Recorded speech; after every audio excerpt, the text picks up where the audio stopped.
In 1989, Canizon BB was 16 when several members of the family where she worked as a servant were murdered over a property dispute. The surviving head of the family reported his cousins for the murder. But being powerful, they bribed their way out. Somebody had to pay, Canizon's poor father was told by the villagers. And so, they took her to the police station. At the station, the police hung Canizon from a fan with ropes thicker than her wrists and beat her. They let mice loose in her pants and electrocuted her repeatedly. To stop the torture, she confessed to murders she never committed. The police also falsely wrote down her age as 25. 2 years later, a trial court sentenced her to death and she spent the next 30 years of her life on death row.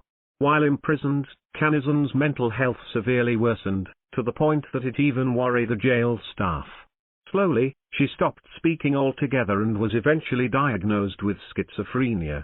Her father, who ran from pillar to post to free his innocent daughter, passed away in 2016, while she was still in jail. In 2008, a shot was fired in the middle of an altercation, leading to the death of a woman. Abdul Basit, a husband and a father of two, happened to be at the scene of the incident. It's not clear who pulled the trigger. Basit maintains his innocence. But somebody had to pay. And so, the police arrested and tried Basit. A year later, he was sentenced to death. While imprisoned, Basit was subjected to extremely inhumane and unsanitary living conditions as punishment. He fell severely ill but did not receive medical attention. Later, he went into a coma for 3 weeks and was eventually diagnosed with TB meningitis. A medical board concluded that he was suffering from paraplegia and long-term complications of spinal atrophy. Basit's disability is now permanent. Still in jail, he suffers from bed sores and is incontinent.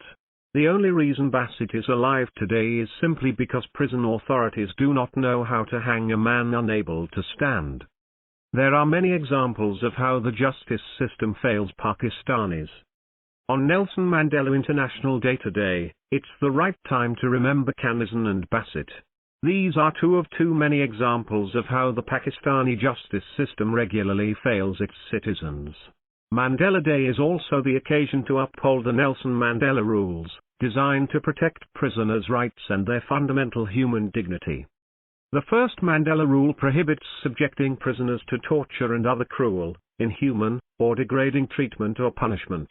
Rule 57.3 requires for allegations of torture or other cruel, inhuman or degrading treatment or punishment of prisoners to be dealt with immediately. Rule 25.1 requires every prison to have a healthcare service tasked with evaluating, promoting, protecting, and improving the mental health of prisoners. Had the Pakistani prisons, police and courts lived up to just the first rule, an innocent 16-year-old girl would not have gone through the ordeal she did.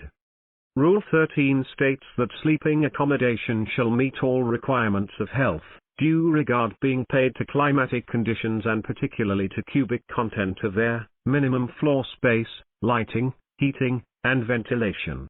Then, Rule 17 requires all parts of the prison to be properly maintained and kept scrupulously clean. Rule 33 provides that the physician shall report to the prison director whenever a prisoner's physical or mental health has been or will be injuriously affected by continued imprisonment or by any condition of imprisonment. These are just 3 of the several standards the prison where Basit is locked up failed to meet. The result of their negligence is in front of our eyes.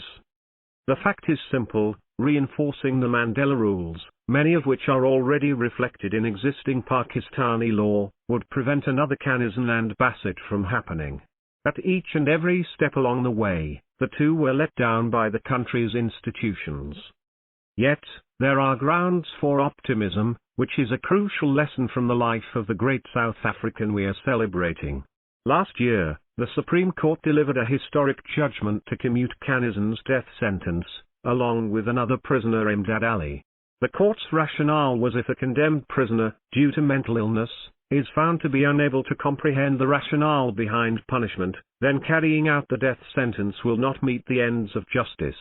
This landmark moment offers a flicker of hope to the scores of death row prisoners in similar situations. But, we should not stop here. Basit still languishes in jail, in a state where punishment doesn't make sense. Like him, there are many others behind bars whose dignity is stripped by our dysfunctional justice system. Pakistan stands judged by how it treats its prisoners. The writer is the Executive Director of Justice Project Pakistan. Published in Dawn, July 18, 2022.